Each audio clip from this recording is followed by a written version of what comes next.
Hello ladies, welcome back to my channel. Today I am going to show you how to make elderberry syrup. I'm going to start off with a cup of dry elderberries. Next I will be adding some organic cinnamon sticks that I purchased from Whole Foods, and then I'm going to add some crushed ginger that I purchased from Trader Joe's. Also, I will be adding some cardamom spice and then some organic raw honey. I'm going to start off my mix with some natural spring water and just add the elderberries and the water to the pot.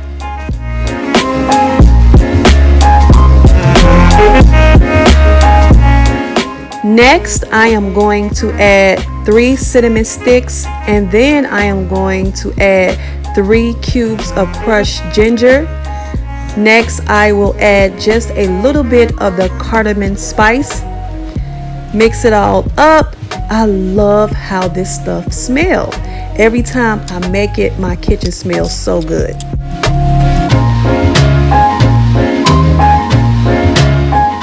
Elderberry syrup is loaded with vitamins and minerals. It's also good for boosting the immune system, and it's known to reduce fine lines and wrinkles.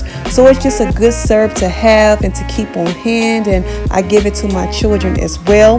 Right now I am going to bring this to a boil. After that, as you can see, it has cooked down a little bit. Since it has come to a boil, now I'm about to let it simmer for about 30 minutes.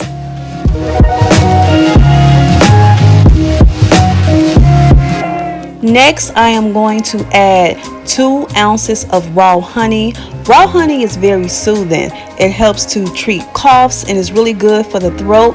Also, it has a lot of phytonutrients in it, which are nothing but plant nutrients, and I am going to add that to the elderberry syrup just to sweeten it a little bit. 2 ounces is not a lot. You will find out that some people use more honey. For me, I don't want my elderberry syrup too sweet, so I'm just going to add just a little bit.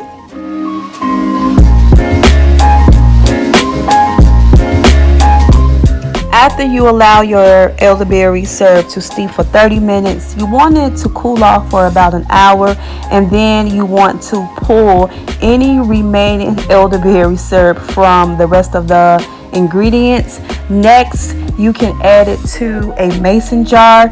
I like to add it to mason jars because they're very inexpensive. I get them from the dollar store for 99 cents.